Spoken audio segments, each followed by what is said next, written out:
کہ تلک الدار الآخرۃ نجعلها للذین لا یریدون علوا فی الارض ولا فسادا والعاقبۃ للمتقین.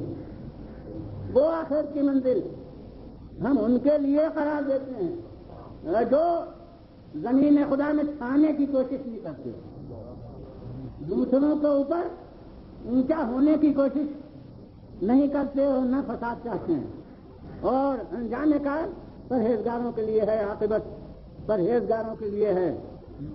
ہر نقطہ چاہے نثر کے ادیب ہوں چاہے نظم کے ادیب ہوں وہ اندازہ کر سکتے ہیں کہ اگر اول و آخر میں ربط نہ ہو تو وہ شعر جو لفظ کہلاتا ہے وہ نثر بے ربط کہلاتی ہے. اسے کہا جائے گا کہ یہ ابتدا کسی موضوع سے متعلق. تو ہم متقین کی لفظ ہیں، پرہیزگار، نمازی، روزے دار، فقط یہ چیزیں ہمارے سامنے آئیں گی. وہاں کہا جا رہا ہے کہ آخرت ان کے لیے جو دنیا میں کھانے کی کوشش نہیں کرتے، اور عاقبت پرہیزگاروں کے لیے. تو کیا آخرت اور عاقبت الگ الگ چیزیں ہیں؟ کیا آخرت اور عاقبت کا بنٹوارا ہو رہا ہے؟ کہ آخرت تو ان کے لیے ہے اور عاقبت ان کے لیے ہے؟ تو نہیں. اگر اول و آخر میں رب قائم رکھنا ہے تو ماننا پڑے گا کہ جو پہلے ہیں وہی آخر میں ہیں، یعنی متقین ہیں وہی، جو دوسروں پر چھانے کی کوشش نہ کریں. بد امنی کا سر چشمہ یہ ہے اگر گھر والوں میں ہر ایک کو اطمینان ہو کہ کوئی دوسرے پر چھانے کی کوشش نہیں کر رہا تو گھر میں امن ہو، محلے والوں میں یہ اطمینان ہو کہ کوئی ایک گھر دوسرے پر چھانے کی کوشش نہیں کر رہا ہے تو محلے میں امن ہو. شہر میں اگر اطمینان ہو کہ کوئی ایک محلہ دوسروں پر چھانے کی کوشش نہیں کر رہا ہے تو شہر میں امن ہو. اور اگر دنیا میں اطمینان ہو جائے کہ ایک سمت والے دوسرے سمت والوں پر چھانے کی کوشش نہیں کر رہے ہیں تو پھر امن کلی قائم ہو جائے، تو پھر امن عالمی قائم ہو جائے، تمام دنیا میں امن قائم ہو جائے. وہ اس کے لیے قرآن نے راز بتایا ہے کہ در حقیقت جیو جینے جو پر عمل ہو، دوسروں کو زیر نگین بنانے سے غرض نہ ہو بلکہ خود بھی زندہ رہو اور دوسروں کو زندہ رہنے کا موقع بھی دو. اب اس کے لیے جب نظام قائم ہوگا تو جب ٹکراؤ ہو تو اس کے لیے اصول قرار دے دیا. ٹکراؤ وہی جب ہی ہوگا جب ایک اپنی حد سے قدم آگے بڑھانا چاہے. ٹکراؤ جب ہی ہوگا جب ایک اصول کی خلاف ورزی کرنا چاہے. تو اس کے لیے قرآن نے کہہ دیا کہ اذن للذین یقاتلون بأنہم ظلموا. یہ عربی ہے جس میں زیر و زبر سے دنیا معنی میں انقلاب ہو جاتا ہے. معنی کی دنیا زیر و زبر ہو جاتی ہے. تو اب جس ایڈیشن میں قرآن کے دیکھ لیجئے، جس دور کے قرآن میں دیکھ لیجئے، یہ نہیں ہے کہ اذن للذین یقاتلون، اجازت ہے ان لوگوں کو جو جنگ کر رہے ہیں، یہ نہیں ہے. اذن للذین یقاتلون، اجازت ہے ان کو جن سے جنگ کی جا رہی ہے. کتنا فرق ہو گیا اس زیر و زبر سے. اگر یہ کہا جاتا کہ اجازت انہیں ہے جو جنگ کر رہے ہیں تو اس کے معنی یہ ہوتے ہیں کہ کب اقدام جنگ کی اجازت ہے، کب جنگ میں پہل کرنے کی اجازت ہے. نہیں، اجازت کے لیے اور اجازت کے مقابل میں ممانعت ہے. اس کا مطلب یہ ہے کہ اجازت کسی سے مشروط ہے کہ یقاتلون، جن سے جنگ کی جا رہی ہے. اس کے معنی ہے کہ ابتدائے جنگ دوسرا کر رہا ہے، آغاز جنگ دوسرا کر رہا ہے.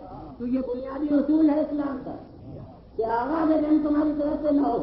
میں کہتا ہوں اگر یہ ایک اصول دنیا کا، یہ ایک اصول اسلام کا کہ ابتدائے جنگ نہ کرو، اگر دنیا صدق دل سے اس کی پابند ہو جائے تو امن عالم قائم ہو جائے. ہر ایک یہ طے کر لے کہ ہم ابتدائی جنگ نہ کریں گے، ہماری طرف سے پہل جنگ کی نہ ہوگی. تب دنیا میں جنگ ہو ہی نہیں سکتی. یہ ایک اصول امن عالم قائم کرنے کا ذمہ دار ہے. مگر یہ تو اسی وقت ہوگا جب دوسروں سے کوئی انسان کو رشتہ محسوس ہو. ہم جب مسائل پر غور کرتے ہیں تو یہ دیکھتے ہیں کہ یہ ہمارا عزیز ہے، وہ ہمارا غیر ہے. یہ ہمارے قوم کا ہے، وہ غیر قوم کا ہے، یہ ہمارے قبیلے کا ہے، وہ غیر قبیلے کا ہے۔ کیوں؟ اس لیے کہ وہ ایک پیش نظر نہیں ہے جو ایک سب کے ساتھ رشتہ قائم کر لے۔ اگر وہ ایک پیش نظر ہو تو اس کے لیے جب انسان دیکھے گا تو پھر یہ نہ دیکھے گا کہ یہ ہمارا دوست ہے یا دشمن ہے، یہ تو اپنی ذات کو بیچ میں رکھ کے جب سوچے گا تب یہ تفریق قائم ہوگی کہ یہ ہمارا ذات دوست ہے اور یہ ہمارا دشمن ہے۔ لیکن جب اس کے پیش نظر ہوگا تو دشمن کے لیے قاتل سے بڑھ کے کوئی لفظ نہیں، لیکن قاتل بھی سامنے آئے گا گرفتار ہو کے تو فوراً نگاہ جائے گی اس کے ہاتھوں پر، کہیں گے اس کے ہاتھ کیوں باندھ رکھے ہیں؟ وہ کون؟ علی ہیں، ابھی سر پر ضربت لگی ہے، اور جب عرصے کی بات ہوتی ہے زخم بھر جاتے ہیں، لیکن جب اسی وقت کا واقعہ اور اب وہی قاتل گرفتار ہو کے سامنے ہے تو کیا فرماتے ہیں؟ اس کے ہاتھ کیوں باندھ دیں؟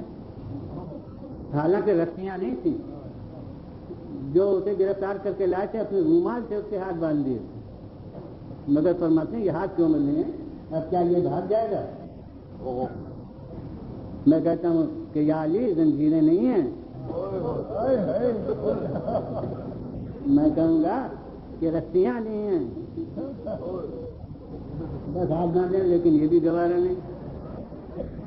اس کے بعد اب یہ فرماتے ہیں، اب موضوع تو سن رہی ہو گیا، بیٹے سے فرما رہے ہیں کہ دیکھو اب یہ تمہارا قیدی ہے، اب صاحب اقتدار جو شہنشاہ عالم اسلامی اس وقت جو دینی منصب ہے جن کے پیش نظر نہیں ہے، وہ بھی شہنشاہ اسلام تو اس وقت مان رہے ہیں، لیکن یہ کہ اب یہ کہا جا رہا ہے اس صاحب اقتدار اور شہنشاہ کا قاتل، اور بیٹوں سے فرما رہے ہیں کہ اسے لے جا کے اپنے گھر میں رکھ دو، اور جو خود کھانا وہ اس کو کھلانا، اور جو خود پینا وہ پانی اس کو کھلانا، یہ اس مخلوق کے لیے ہدایتیں ہو رہی ہیں۔ تو یہ کس کا کام ہے؟ یہ اسی کا کام ہے کہ جو اس کے رشتے کو پیش نظر رکھے، یہ بھی اس کا مخلوق ہے، یہ بھی اس کا بندہ پیدا کیا ہوا مخلوق ہے، چاہے وہ کتنے ہی نافرمان ہے، کتنے ہی باغی ہے، لیکن جب وہ رزق کے دروازے نہیں بند کرتا تو ہمیں کیا حق ہے کہ ہم رزق کے دروازے بند کر دیں، وہ چاہے ہمارا دشمن ہو۔ جب اس کے پیش نظر یہ تہذیب قائم ہوگی، تمدن قائم ہوگا، تو دنیا کے ساحل ذہن وہ ایک مرکز سکون تک تشکیل ذہن پہنچ جائے گی، اور ایک ساحل سکون سے مل جائے گا۔ یہ وہ تہذیب و تمدن ہوگا جو خدا پرستی کے زیر سایہ قائم ہو، تب جا کے اس میں عدل کلی اور انصاف قائم ہو سکتا ہے۔ اب یہ اصول کہ ابتدائے جنت ہے، اسے کیسے کیسے وقت پر نبھایا گیا ہے، کس کس وقت پر اس کو قائم رکھا گیا ہے۔ جہاں تعداد اپنی کم ہے، مخالف کی طاقت زیادہ ہے، ساتھ میں چھوٹے چھوٹے بچے ہیں، اور دریا کے کنارے خیمے نصب ہوتے ہیں، اور ادھر کی فوج کا سردار اس کو ہدایت ہوئی ہے کہ اس ایسی جگہ خیمے نصب کرو جہاں نہ پانی ہو نہ گھاس ہو۔ اور اب جب خیمے نصب کیے جا رہے ہیں تو وہ آ کے روکتا ہے، وہ کہتا ہے کہ ہم ایسی جگہ خیمے نصب کرنے کے اوپر مامور ہیں جہاں نہ پانی ہو نہ گھاس ہو۔ میں کہتا ہوں کہ اگر خیمے نہر کے کنارے ہوتے تو پانی بند ہو ہی نہیں سکتا۔ اس کے معنی ہے کہ یہ حکم نہیں ہے، یہ بندش آپ کی تمہید ہے۔